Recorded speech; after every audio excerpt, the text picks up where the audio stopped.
Emblem 3 opened up for them. Oh my God, they were so good looking. And they did a really nice job, and me being 40 and her being 10, I mean, there was a lot of moms obviously there with their younger daughters, and it was a really nice time. We planned on getting seats though, where you have seat 1, 2, 3, and 4. And we always get seat 2, 3, and 4, hoping no one sits in one where you can stack all your stuff. And our worst fear was some stranger, more like a man, would be in seat 1 where we have our daughters, because it was the moms behind and our daughters in front. And sure enough. And I can tell everybody fought on the station. Before we get started, I want to officially, formally introduce Shelly Lynn, who is 8th grade. She's here for Megan Waldo while Megan's out with her baby. And a little bit of history. I think it was April, was it, when you guys met? You and Jamie kind of ran into each other, and Jamie came back to campus and said, we got to get this Shelly on our campus. So there was something about you, Shelly, from the beginning, and I know I've told you that, but that just felt like it would fit with our culture, and you have already. So we're going to get her to, we have 2 scholarships to Capturing Kids' Hearts in January, so we're going to get you there, and you know that. So so we're excited to have you there, and I know you've already been surrounded by support, but there's a whole group of people here that will help if you need something, so let us know. We're thrilled that you're here. All right.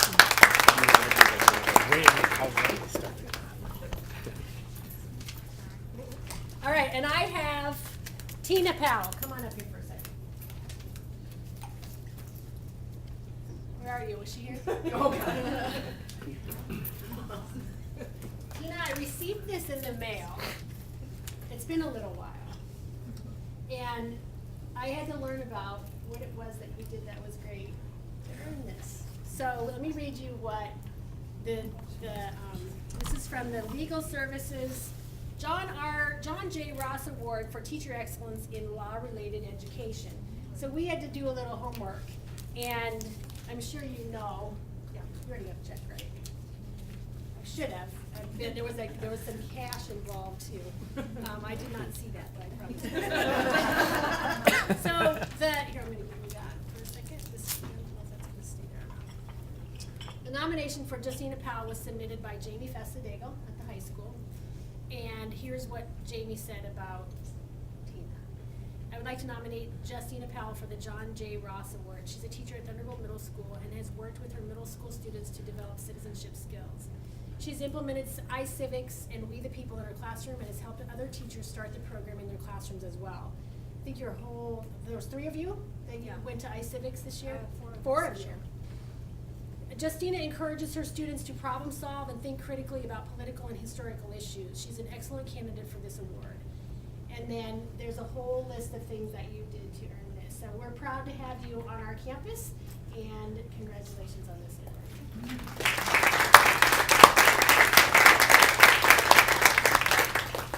All right, I'm going to turn it over to Kim for some, there's a few changes coming up next year, 14-15, that's what we're going to be talking about, for the 301.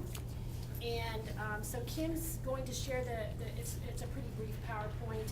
There's one place where we're going to stop and I need to get your input of what your recommendation is to take back to the district. So,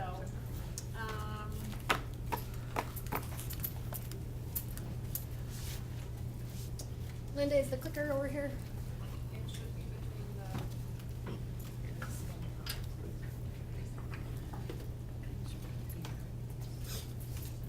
Okay, this change is not going to take place this year. It has nothing to do with this year, so it's a proposal for next year.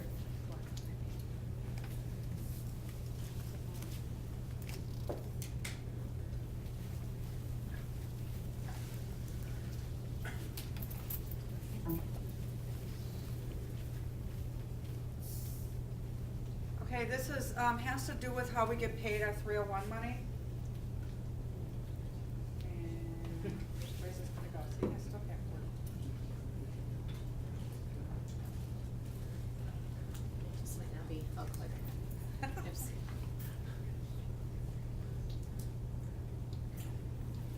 Okay.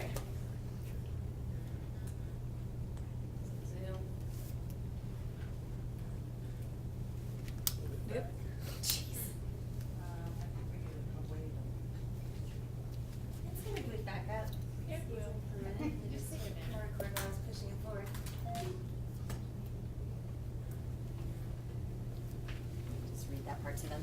Okay, well, the District 301 committee is in the process of revising our document and wanted all teachers to be aware of the coming changes required by law. This change is required for all districts and public chapters in Arizona. So this is basically by the state, not the district, it's by the state, okay?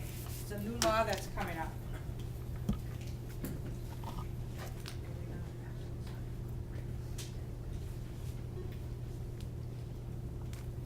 So beginning in 2014, 2015, HB 2823 requires an individual teacher's performance classification to be a component of the performance pay system required by Proposition 301. So teachers' performance levels, as you know, are highly effective, effective, developing, and ineffective, okay? All right, so components shall account for 33% of the 40% allocation for teacher compensation based on performance and employment-related expenses. So what you get at the end of the year in July is gonna be based on your performance, what your rating is. Part of it. Only part of it, yeah. It's not gonna be that much really, okay? So Fund 12 is dispersed equally for the attainment of site goals, okay? And you need, right now, 42 out of 55 points on the individual rubric in order to get your money, right? Right. Okay? Okay. Thanks. Okay, one way to comply with the law could be to adjust eligibility for Fund 12 according to the following formula. All right, the 33% obtained to site-based goals, 34% individual teachers 301 packet, and 33% classification on the Spring summative okay, evaluation. spring summative evaluation. Okay, we all know this, right? Already? Well, it's just that this is where the third would come in. So presently, before where it was half and half, oops. Before where it was half and half, where our goals, like our vocabulary goal, and the other half being just your rubric, it was those two components that determined our summer check money. Okay, so now because they're mandating, the state is mandating that our performance, just like it impacts everything else now, it must also impact 301. And so how to integrate that performance piece without us taking too big of a hit. So the proposed differences will come here in a minute, but basically, this is the one way to comply with the law is that now the green part of the pie is your rubric, same as you've always done. The blue part of the pie, the site-based goal, like vocabulary or whatever we've always done. And then down below, that would be whatever you got on your spring Okay, so evaluation. it's only this part that's going to be affected. And this is a third of 40% of the Right. money versus like a third of the whole thing. So it's a third of 40%. Okay, so this is a part that they haven't quite put together yet, is that they're saying that if you're highly effective, you would get 100% of that 33%, okay? If you were effective, it's gonna go down a little bit. Developing, still go down a little bit. And then if you're ineffective on your performance, then you're not gonna get anything, okay? It's not going to really amount to much, if you're all worried about that, but they've, The figures, there's kind of examples and estimates here in a second, but Here's the thing with this slide that I need your input to take back, because the other recommendation is these two go together for 100%. Yeah. And then developing is 75, and then this one stays with the 0. So that's the other option on the table is these two together for 100% performance. Yeah. so this is what we came up with first, and then. Anybody that would disagree with that? Oh. Okay, so okay, all right. So the recommendation is there, 75%, and then you can show the numbers. Okay. right? Okay, so gonna go. Assume that Fund 12 is $1,000, that each site meets its site performance goals, that each teacher has met their individual performance goals as measured by the 301 packet, and then the committee and governing board accepts the percentages as displayed on the earlier slide. Fund 12 would be dispersed as follows. Highly effective teachers, and as we haven't, we have to bring this back to the 301 committee, but it would be highly effective and effective teachers getting 100%. We would get the $1,000, okay? The developing teachers would receive 917, so it's really not that much of a difference. And then, oh no, that's different. The now. ineffective- That would be different, the ineffective wouldn't get anything. Well, but except that, okay, so let's say the whole pie. The whole pie is the 1,000, but it's divided into thirds. Yeah. So if you got full components, everything out of all 3 sections of your pie, in this example, it's $1,000. I think it's usually closer to 2, okay? But just to have ease of basic numbers. The effective teachers would only be, I'm sorry, not effective, because we want them to be fully Right. eligible as well. So developing teachers would only lose $83 Right. Per out 1,000. of, per 1,000. Okay, out of that, assuming that they got the other 2 pieces just like we usually do. And then ineffective teachers wouldn't get that third component of the pie at all, but they would still get the other 2. Right, so it's not gonna come out as if you don't get anything from the 301, you would still get the other 2. Okay?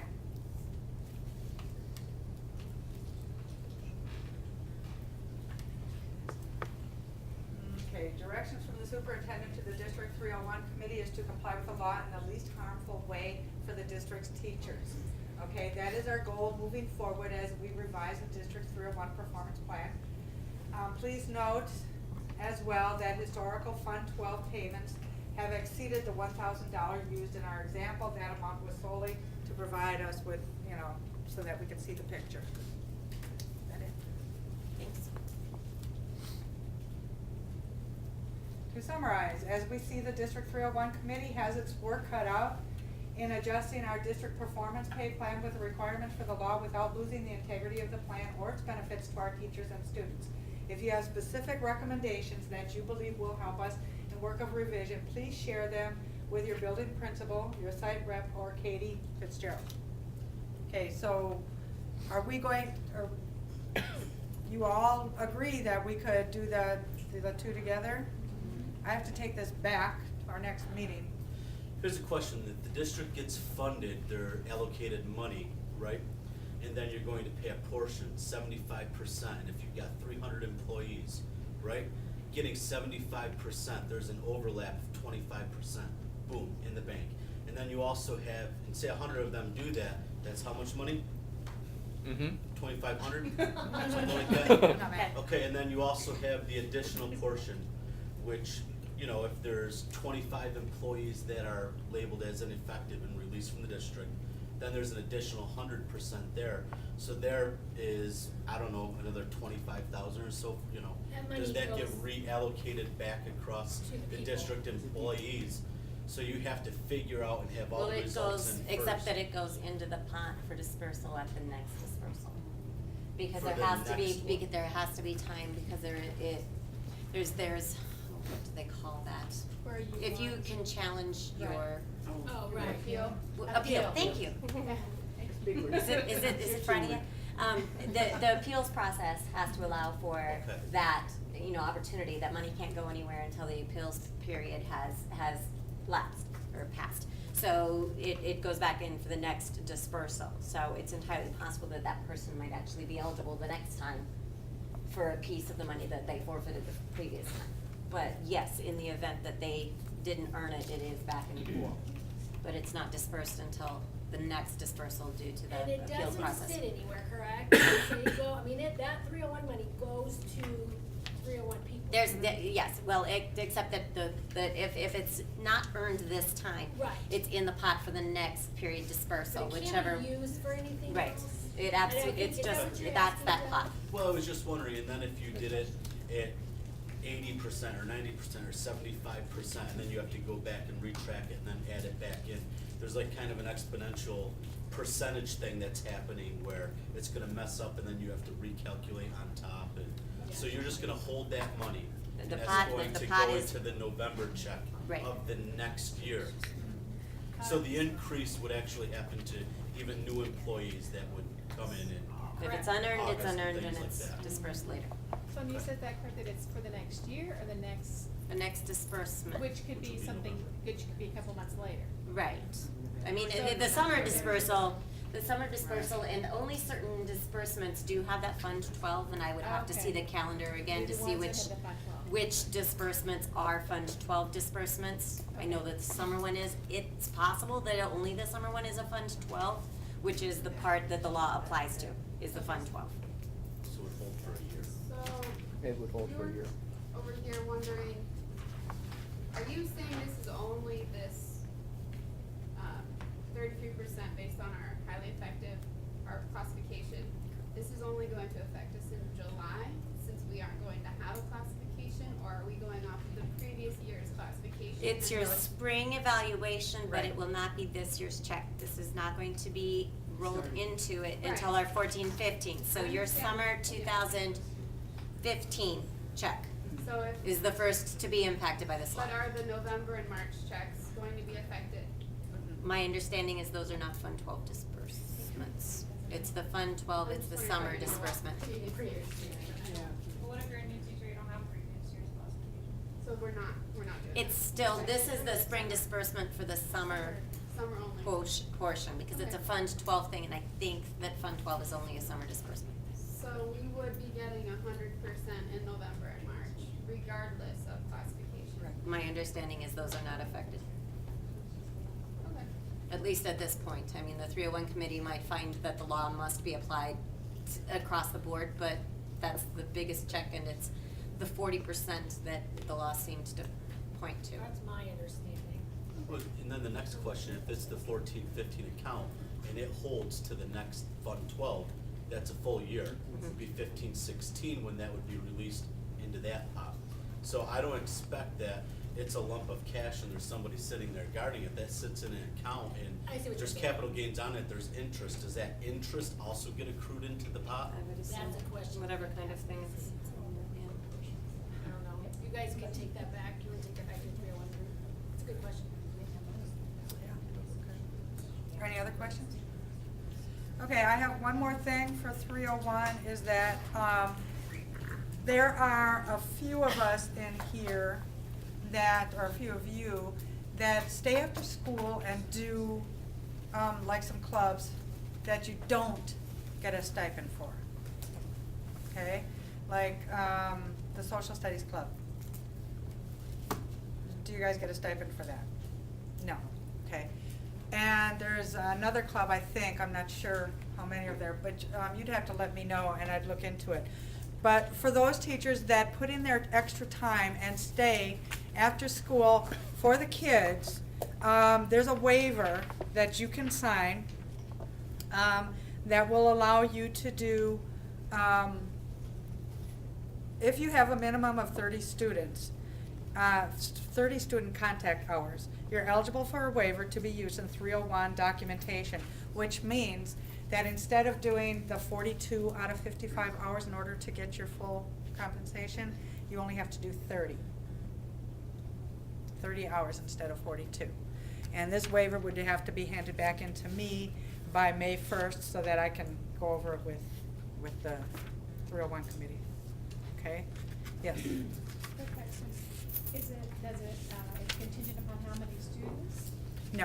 Okay, so. 30 student contact hours. If I if was you're to not tut- getting a stipend. If you're not If I was to tutor 2 hours a week after school, my time, with my ELL student, because there's no funding for that this year, then I could, and it will be over 30 hours for this year, If it would, yeah. then it will be okay? Yeah. Okay. You don't get that this year? No. Wow, okay. So please let me know if you have a club or if you're staying after school or something. All of a sudden my face was right there. That you do not, and I emphasize, do not get a stipend for, okay, before school or after school. That you're spending that much time with the kids, with a club or something, let me know and I'll get you a waiver. Okay? All right, any other questions? Okay, thank you.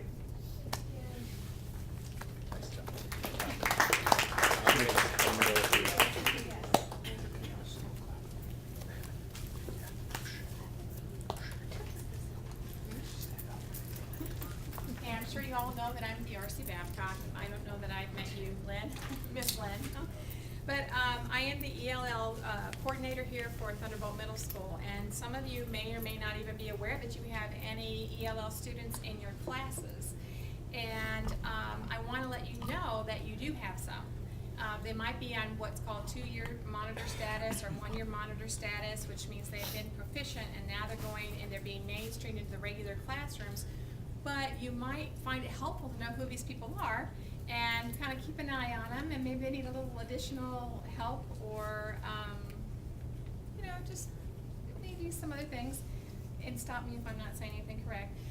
But however, if you do have some students who are what's called pre-emergent, 8th grade, anybody have Eriberto Lepe? Okay, Eriberto is what's called pre-emergent in one area, basic in another area, and intermediate in a third area. I've never met an animal like this before. Trying to write the IEP for him this year is going to be very, very interesting. Anyway, yeah, you learn something new every year. Eriberto, and if anybody has Mabel Galvano, yeah, for math or science, yeah, anybody who has these students, and I will be sending their names out to you so you will know. Legally, they are entitled to kind of think of them almost like the ILEAP is an IEP, and for those of you who don't know what an ILEAP is, it sort of looks like an IEP. And the English teachers this year who have them will be writing them for the first time. The state has changed it, so now each teacher that is their reading or writing teacher and is responsible, that person has to come up with those standards that that child's going to learn that 9 weeks. Anyway, the accommodations that they're all legally entitled to is kind of the same ones you would do with special ed. Maybe you can allow them to use their math notes or their science notes or their social studies notes if they have a social studies class while they're taking that test. You could give them more time to take the test. You could have them answer the first 5 questions, okay, or every other question. So any kind of accommodation you want to make or any kind of modification that you would like to make, these are all allowed for these kids. And I just had a couple of them be a little bit concerned, like, oh, Mrs. Babcock. And I said, okay, you know, I will make sure that, and it's, you know, that it's this, your teachers know that we have ELL students here and that they really and truly do need these accommodations if they're pre-emergent or basic or even a little bit intermediate, okay? And so I will send you the names, I promise you, and what they are, so you'll know if you have that student and what kind of accommodations you can make for them. Are there any questions?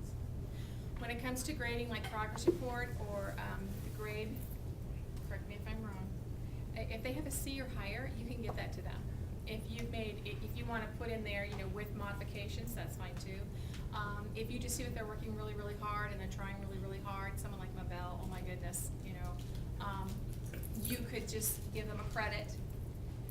You can see what their real grade is, but you would actually give them a credit. If it was anything lower than a C, you would not put a D or an F on the report card. What you do is you give them a credit.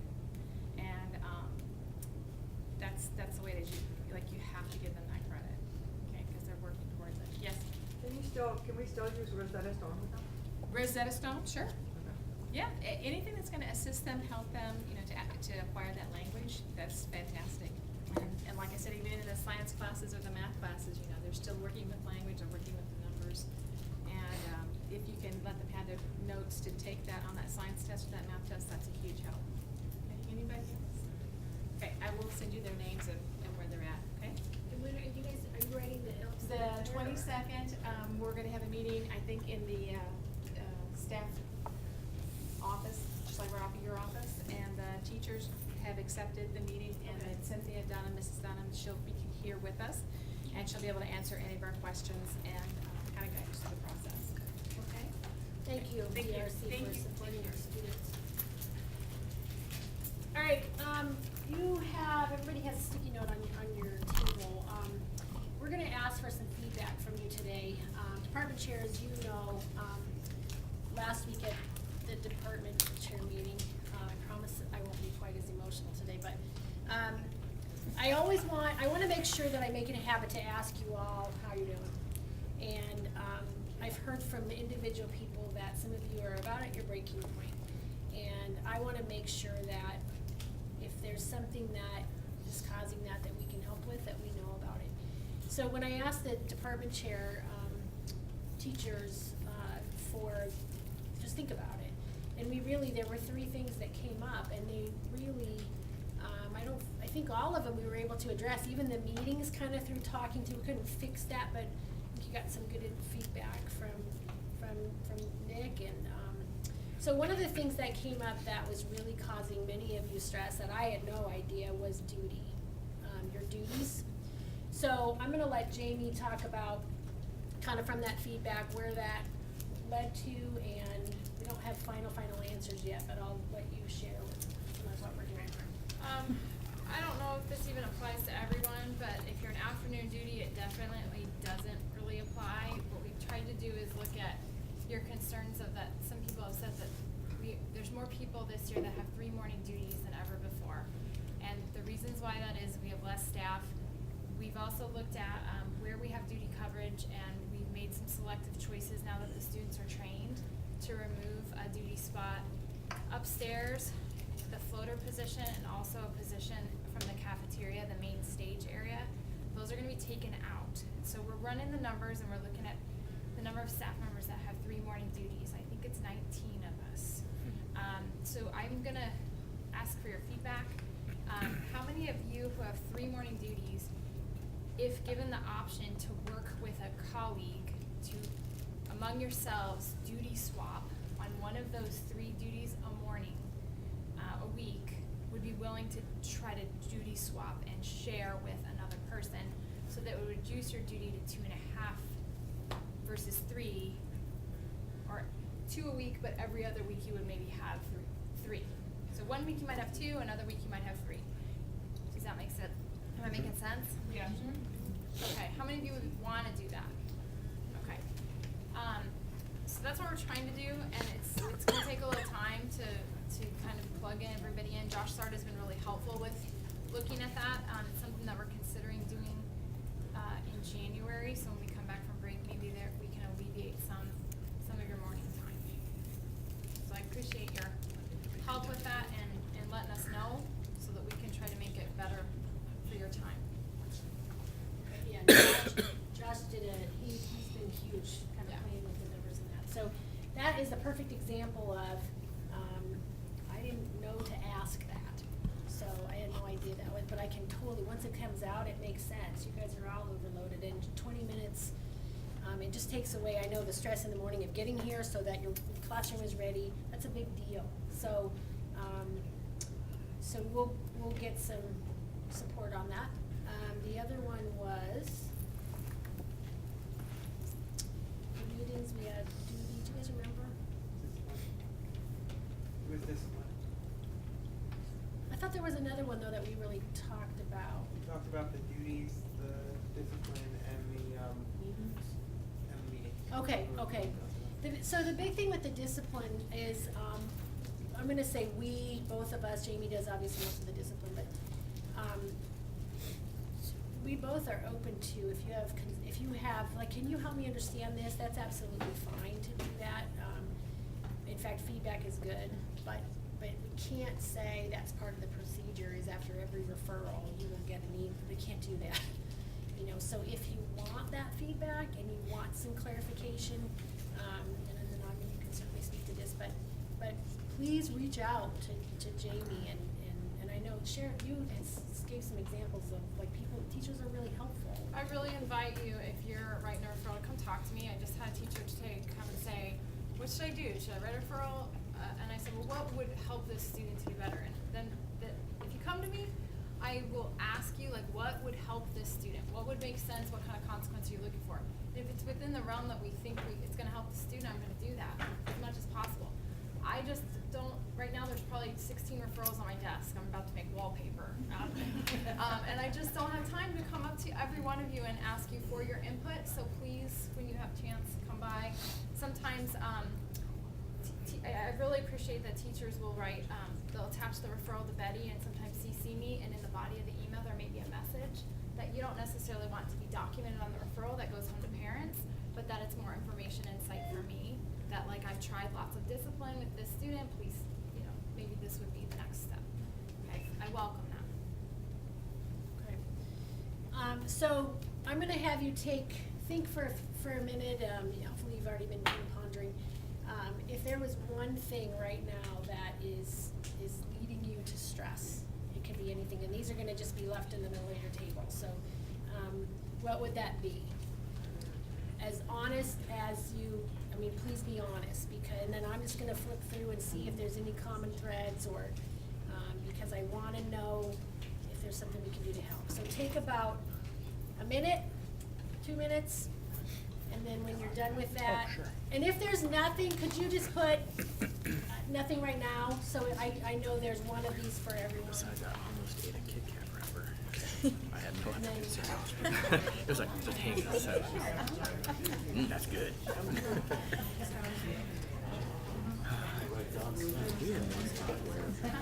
You can't put names on Information that maybe could help us. Just like maybe counselors share.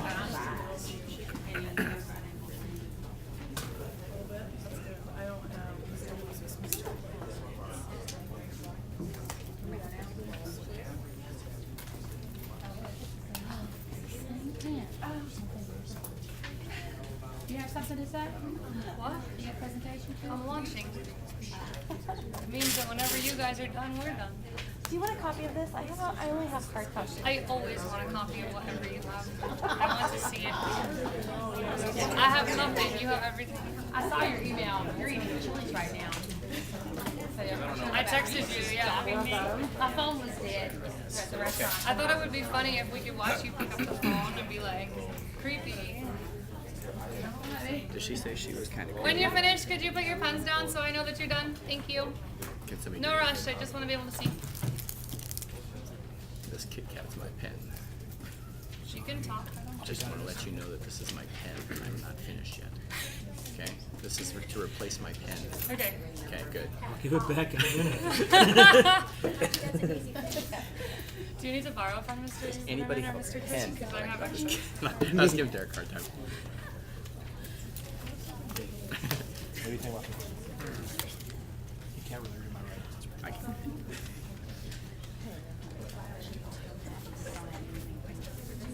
I think we should spend some more time. Yeah. I think maybe just a little more. Yeah. Like, I don't know if I worded that right too. No, I think it's kind of something we're going to address. So yeah, that's good.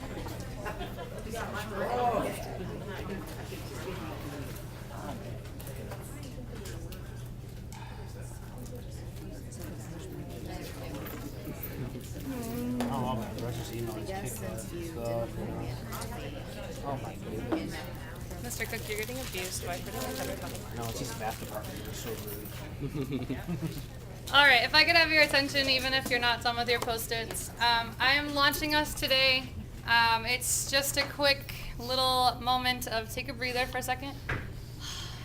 Sometimes we do that in my class. It's a good thing to do. Usually the lights are off so we can pretend. I would like to tell you about a role model of mine. His name is Taylor Molly. This is Taylor Molly. One of the reasons why he's a role model of mine is that he combines all of the things I love most in the world. He originally began his career as a 6th, 7th, and 8th grade social studies teacher, but he saw everything from SAT prep to math to English to the whole world. He is a poet. He is one of the few people in the world that made so much of a success of himself as a slam poet that he now does it professionally and does not teach anymore. He has published books, and he is an activist for education. He speaks around the country to students, high school students, college students, teachers, and politicians about education and educational issues. We are going to watch a video today of a poem that is called Miracle Workers. This is not a poem that's supposed to add stress to you. You don't have to be a miracle worker. I want it to remind you that you already are. The thought for the day that goes with this video is that your talents and the things that make you unique and the things that are your energies are the reasons why you are the miracle workers that come to our school every day. So when the video is over, you are more than welcome to take that thought home with you. And I'm going to try and make it full screen before it plays. Sunday nights I lie in bed, awake, as all teachers do, and wait for sleep to come, as though sleep were the last student in my class to arrive. My grading is done, my lesson plans are in order, and still sleep wanders the hallways like lower school music. I'm a teacher, this is what I do. Like a builder builds or a sculptor sculpts, a preacher preaches, and a teacher teaches. We are experts in the art of explanation. I know the difference between the questions to answer and the ones to ask. That's an excellent question. What do you think? If two boys are fighting, I break it up. But if two girls are fighting, I wait until it's over and then I drag what's left to the nurse's office. I'm not your mother, I'm not your father, I'm not your jailer, I'm not your torturer, I'm not your biggest fan in the whole wide world, even though sometimes I act like all of these things. I know you can do these things that I make you do. That's why I make you do them. I'm a teacher, and that's what we do. Once in a restaurant, when the waiter said, "Can I bring you anything else?" And I said, "No, thank you, just the check, please." And he said, "How about a look at the dessert menu?" I knew I had become a teacher when I said, "What did I just say?" Please don't make me repeat myself. In the quiet hours of the dawn, I write my assignment sheets, and then I print them without spell checking them, because I'm a teacher, and teachers don't make spelling mistakes, do we? So as a matter of fact, the new school dress code will affect all members of the 5th, 6th, and 78th grades. And if you need an extension on your essays examining the pubic wars from a hysterical perspective, you have only until April 300th. I hope that's not a problem for anybody. I like to lecture on love. I like to speak on responsibility. At the drop of a hat, I will talk about honor and integrity and the importance of telling the truth always. And when my students say, "Mr. Molly, are we going to be responsible for this?" I say, "If not you, then who? You think my generation's going to be responsible for this? We're the ones who got you into this mess. Now you are our only hope." And when they say, "What we meant, Mr. Molly, is, are we going to be tested on this?" I say, "Every single day of your lives." Once, while she was digging in her backpack for a pen, I put on the desk of a student a pen, but she didn't see me do it. So when I crossed to the other side of the classroom and she raised her hand, still not seeing the pen that I had put on her desk, and said, "Mr. Molly, do you mind if I borrow a pen from you?" I went,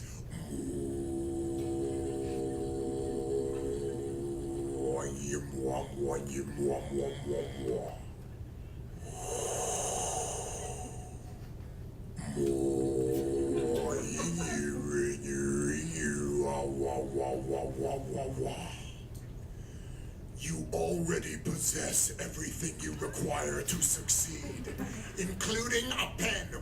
Whoosh. For a second, she still did not see the pen that I had put on her desk, but said instead, "Mr. Molly, you are probably the weirdest teacher I have ever had. Could you please just loan me a..." Oh my God!